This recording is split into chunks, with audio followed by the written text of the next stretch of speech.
Before we get to today's unboxing, there's been some rumors and allegations that I'm a liar, and I've never lied about anything. When I say that I'm gonna do something or not do something, I don't do that thing.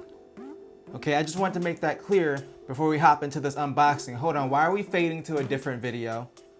What's going on? Since Apple's official case isn't out yet, and I'm definitely not getting it because it's gonna be $300 for the iPad that I have. And that's a little bit too much for me, I'm sorry. And I'm definitely not getting it. But it looks really cool, honestly, but that's a lot of money just for a keyboard case. Where you can get a third-party one, like the one that I use, for a lot cheaper. Like, I paid $70 for my keyboard case, and I'm definitely keeping it. I'm not upgrading to the Apple one for that price. I'm not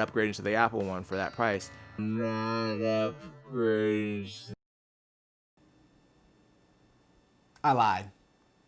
I'm a liar, okay? I'm here with the iPad Magic Keyboard. And look, we're gonna have a look at it today, okay? In another super cool unboxing.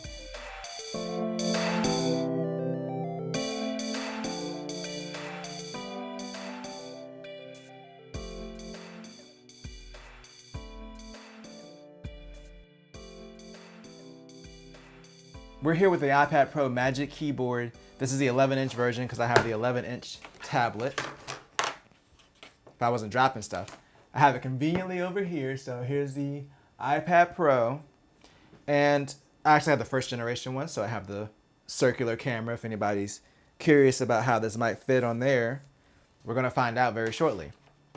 So how did I end up getting this case after I literally said multiple times that I wasn't gonna get it? What happened was one of the Best Buys in the area, which is actually 44 minutes away, had this open box in fair condition, which, who knows what that means, for $241. So normally this is $300, and then I also had $5 off because I always do because I buy so much stuff from Best Buy. So basically $236, which is a discount of, like $64. And while it's still not cheap, it's still over $200.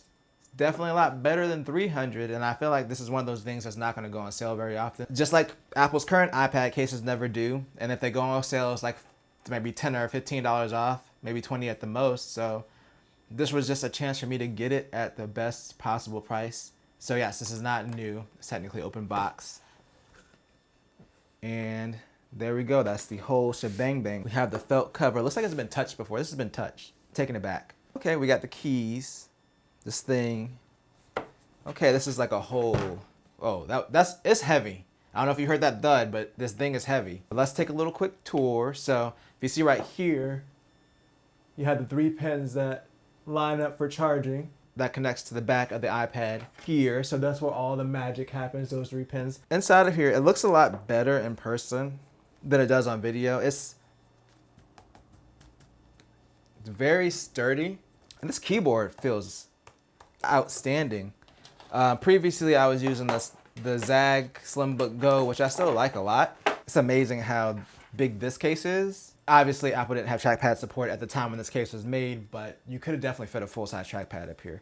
But just for comparison, the Apple keys are bigger. Slimbook Go has a bit more travel. When the iPad case, when the keys bottom out, it's just a satisfying click. Like, this is a little bit mushy. It's still really good. Like, there's still really good keyboards. I mean, this case is like $50 right now, so that's still an insane deal if you want this keyboard case. I mean, the case itself is bulky, and I didn't realize how big it was until I took it back off. The part that goes onto the iPad is bulky, but this is still an amazing keyboard for the price.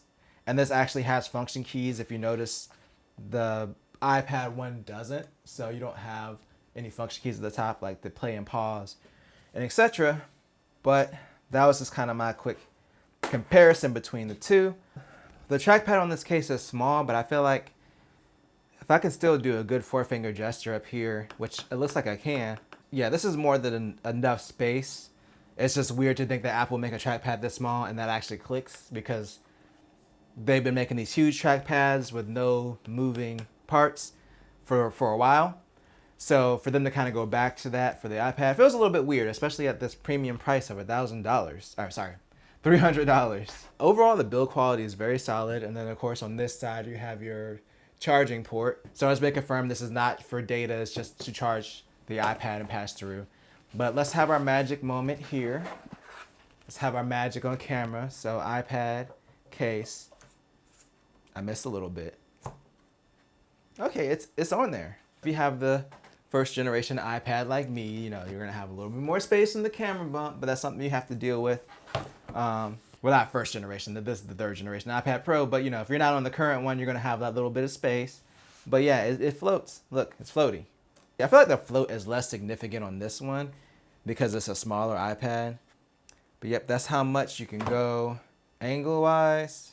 But you can actually get this thing right down to the keyboard. Like you can get it all the way down here and make it kind of, you know, flush if you wanted to, or lean it back. But that's as much movement as you get. Let's go into notes. Test, test. This is a test.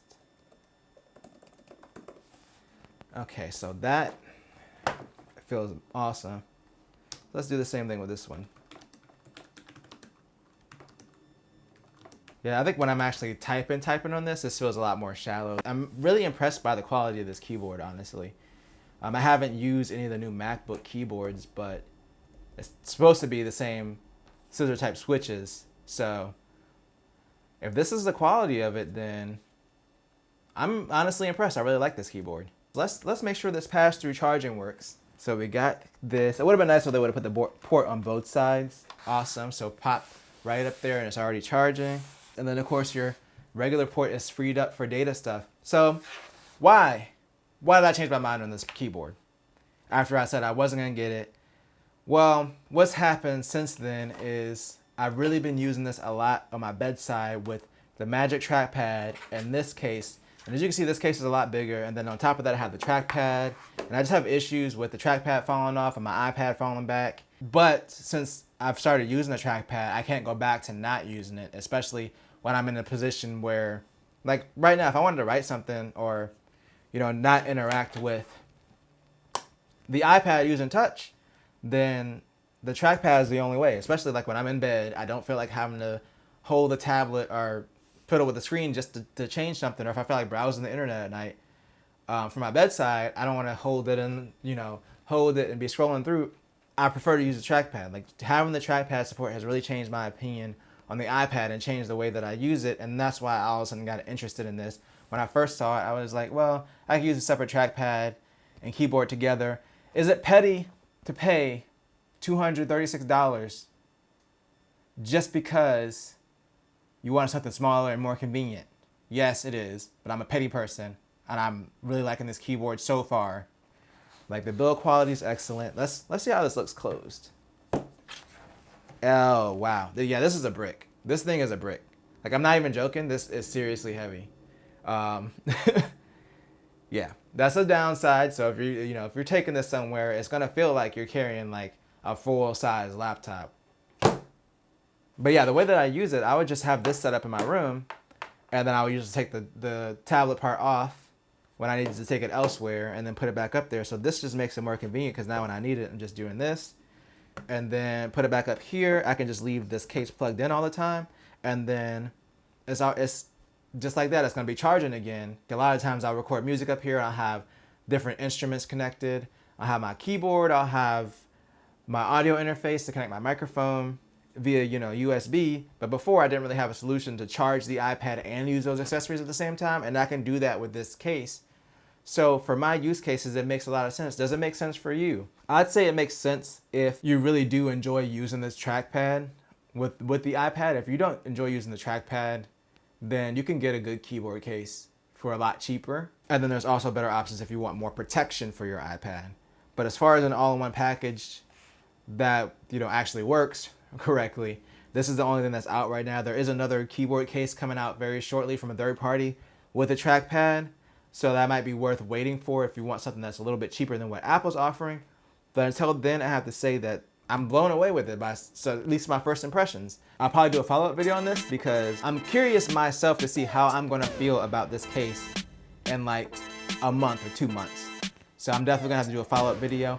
But if you enjoyed this video, make sure to tell a friend, tell a coworker, like, share, and subscribe, and always do at least 2 things at the same time. Peace.